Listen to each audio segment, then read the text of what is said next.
Good evening po sa lahat. At good morning naman doon sa ibang bansa at saan man dako kayo sa mundo. Bahala na po kayo mag-adjust kung saang lugar po kayo sa daigdig na nanirahan. At pag-usapan po natin ngayon mga kababayan, ito pong si Risa Hontiveros na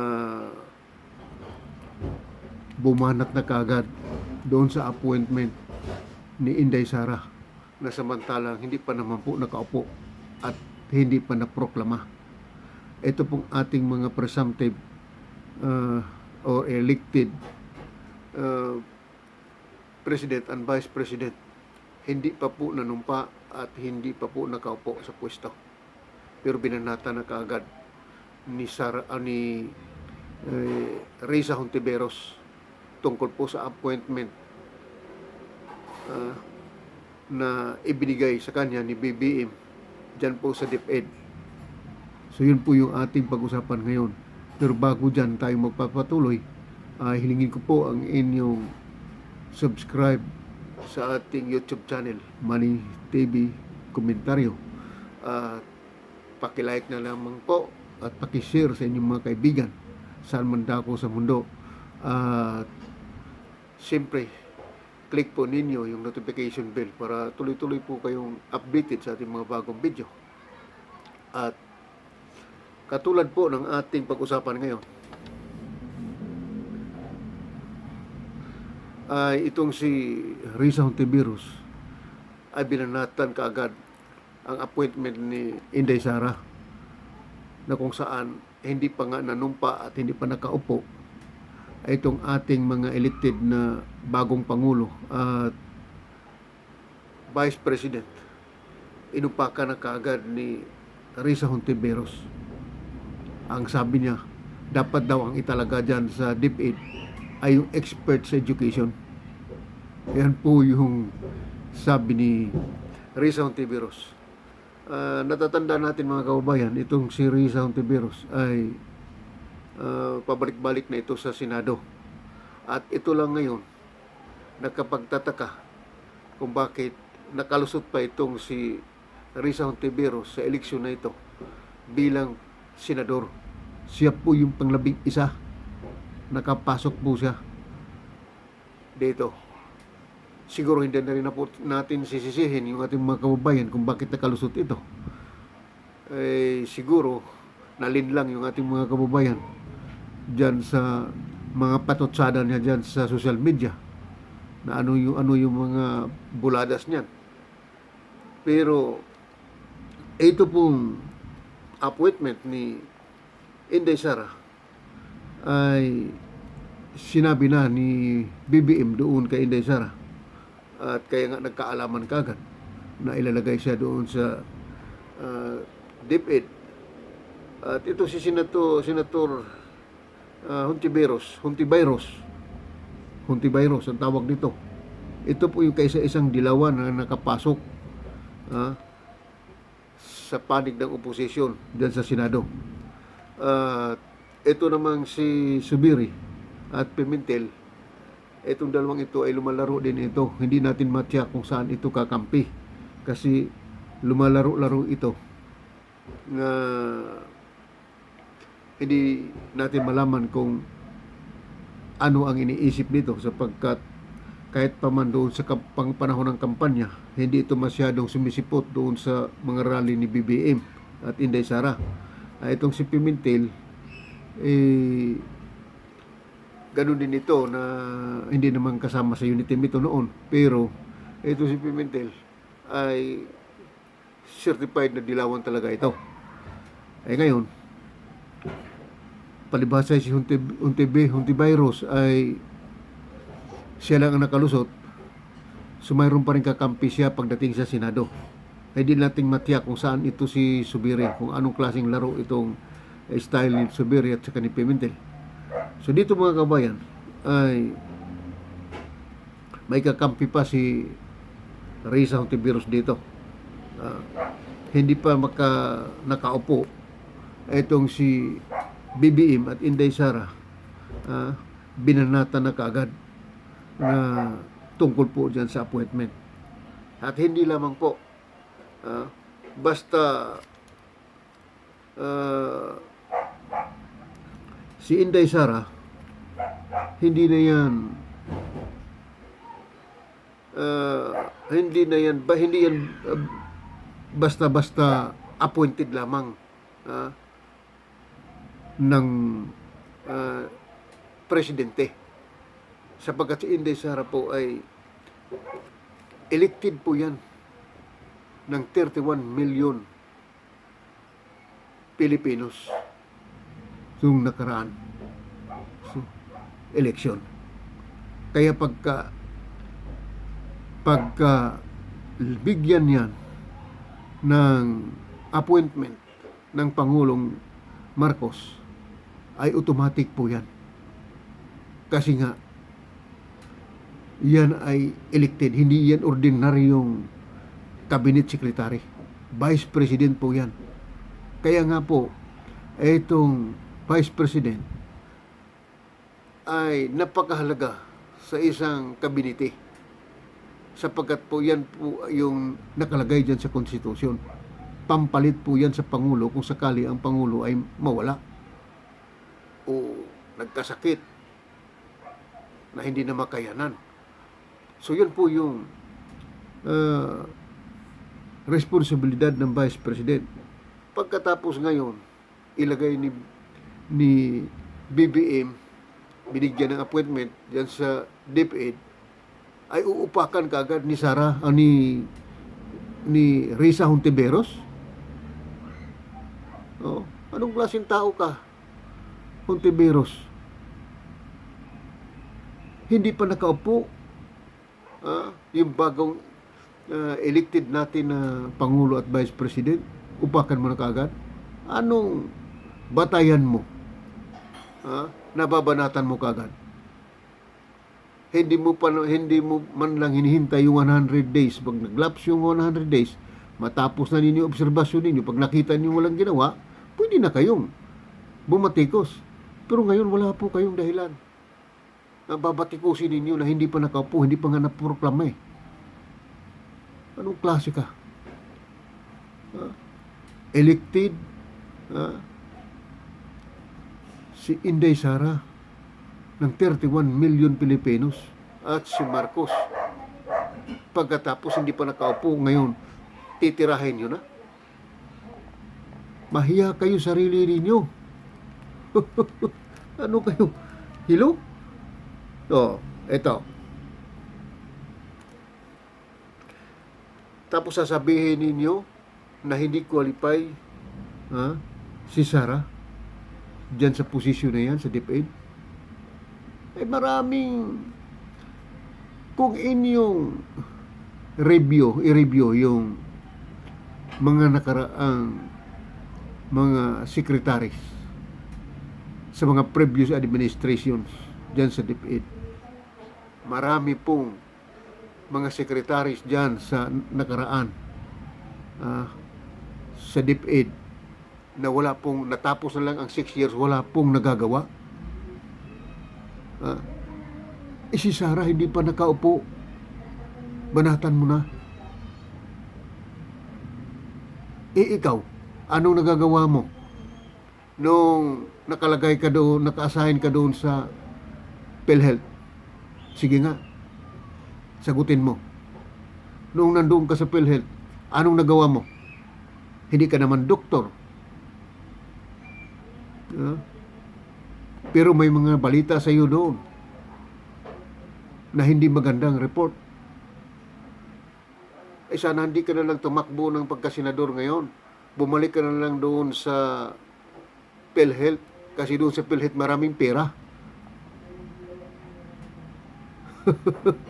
Wala kang hiya.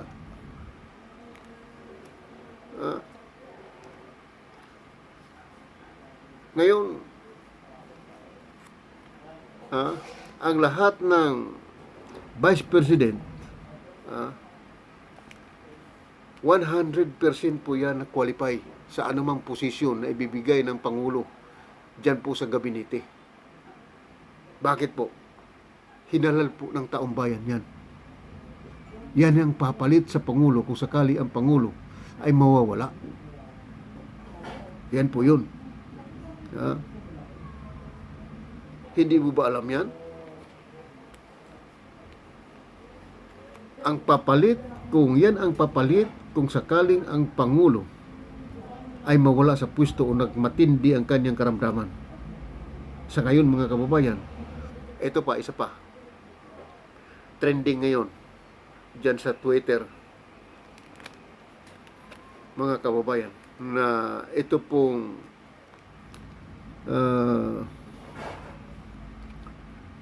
sinasabi dyan sa Twitter, mga kababayan, ay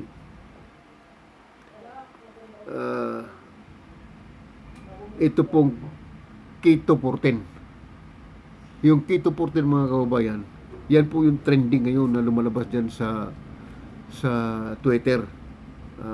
At binubuksan ko lahat yung aking account dyan sa aking Facebook at nabasa ko itong trending na itong Keto 14. Wala naman pong Keto 14 na issue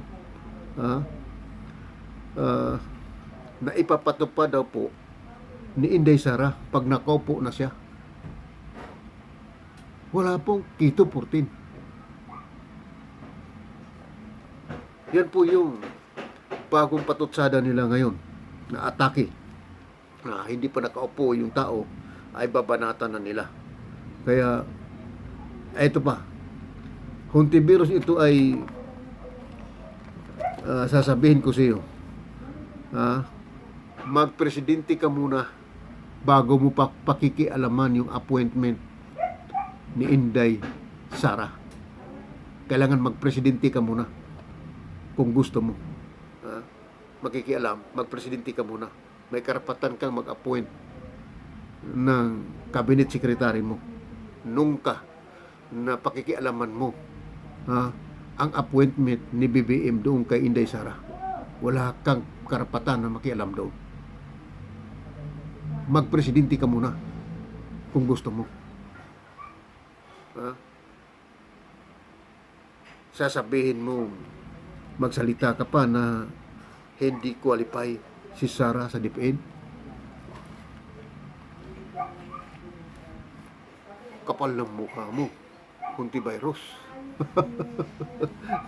Kakaiba na ngayon, mga kababayan, ang banat ng mga dilawan, sapagkat upgraded na rin po. Upgraded na yung kanilang mga banat ngayon. Kaya matakin mo, hindi pa nakaupo yung ating nahalal na bagong Pangulo at Vice Presidente, babanata na kaagad. Katulad lang po yan sa boxing, mga kababayan. Kung nanonood po kayo ng boxing, ay hindi pa nga nag-ring ang bell, inatake na kagad. Nakaupo pa yung kalaban, pinagsusuntok na. Ganyan si Risa Hontiveros, umatake. Upgraded na po yung mga banat ngayon, mga kababayan. Ay dapat trabaho ito ng mainstream media, mga kababayan. Ito pong mga issue na ganito. Subalit, ang mainstream media, hindi po nila pinakikialaman ito.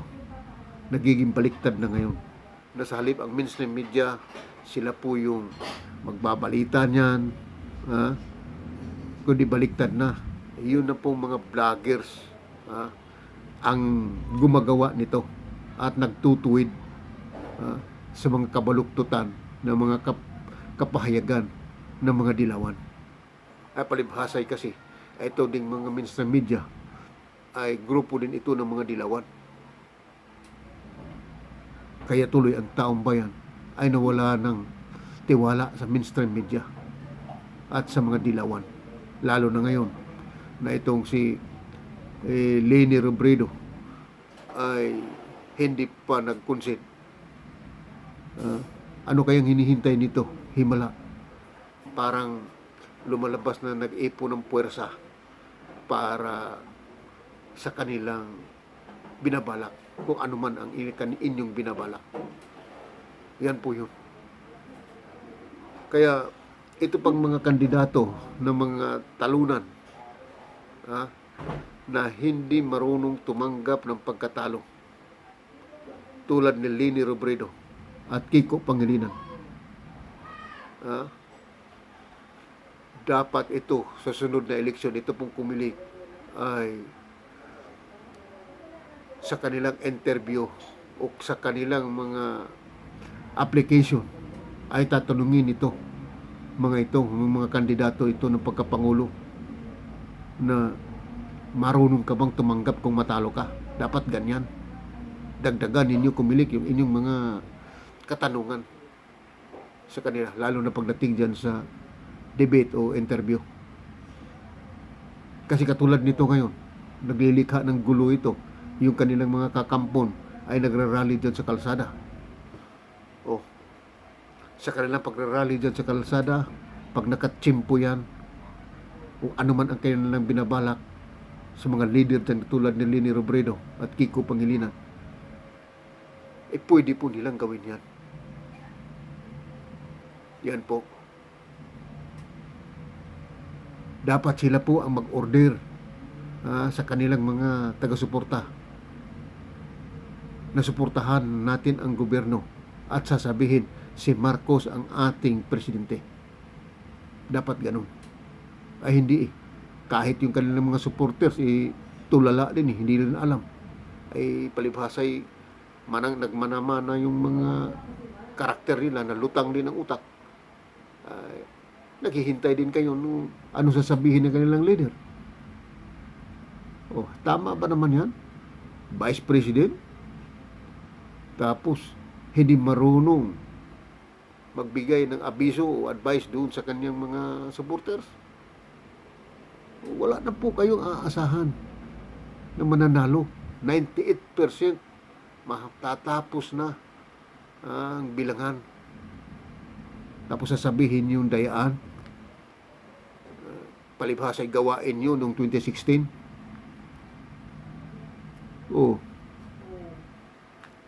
Mahiya kayo sa sarili ninyo. Eto pa. Etong si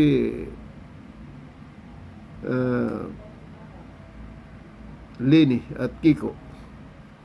Tapos ito pang si Calyude. Isa pang itong taong itong nagsabi na hindi daw niya kilalanin si BBM at Sara kung mahalal itong Pangulo. Biro mo yan? Ginagatungan pa. Kung ganyan ang karakter ninyo, dapat kayo ay huwag na kayo sumali sa susunod ng tinatawag na halalan. Kasi ang eleksyon, contest ito eh.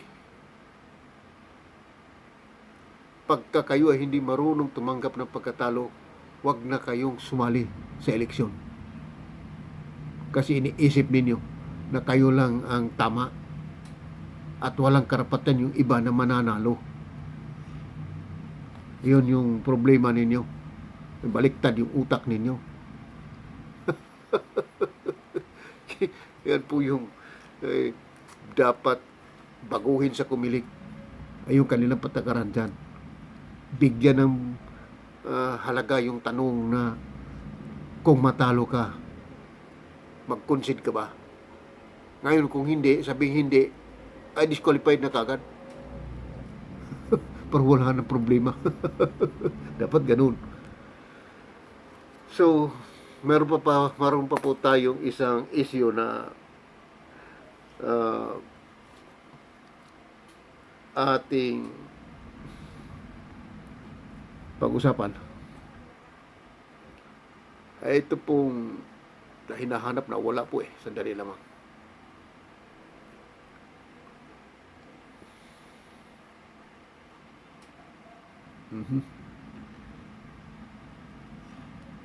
Nawala.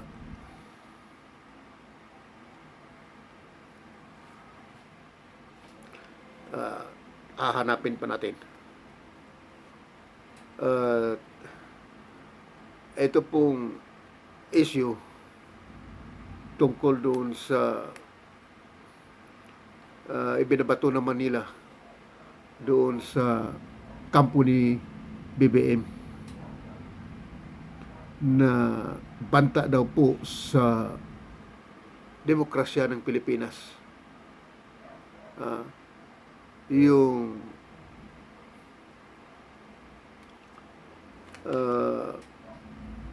sinasabing ito, sandali lang po. Hanapin natin banta daw po sa demokrasya ng Pilipinas itong sinasabing pag-contempt sa kampo ni Marcos doon po sa tanong ng media. Yun po yun. At pinag-usapan doon ang issue doon na ibinabalibag nila doon sa kampo ni Marcos na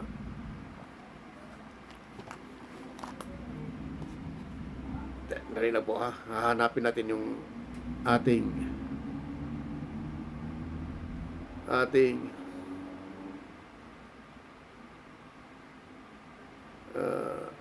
iradagdag na balita sapagkat mahalaga po yun. At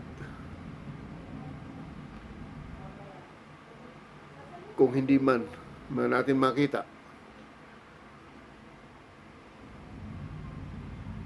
sandali lamang.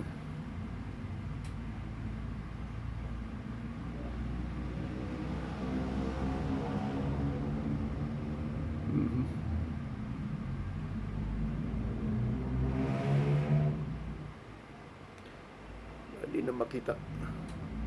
Siguro hindi na allow sa atin na hindi na i-discuss natin. So, di bali, sa sunod na lang mga kababayan, at ito na lang ang ipapalit natin. Ito pong si Unity at BBM Sara tandem sa kampo ni BBM ay inapuwit na po si dating MMDA Chairman Benhur Abalos ng Interior Secretary sa DILG, mga kababayan. So ito po yung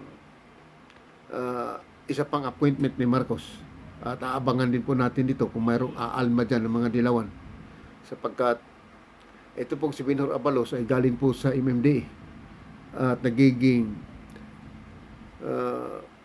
manager ito ng kampanya ni Marcos nakaraan.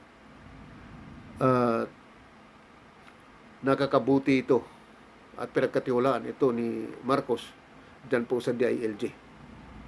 So yan po yung mga mahalagang mga appointments na inuna ni BBM. Kaya ang sabi dito, Presidential Election Frontrunner Bongbong Marcos will appoint ex-MMDA Chairman Benhur Abalos as Interior Secretary.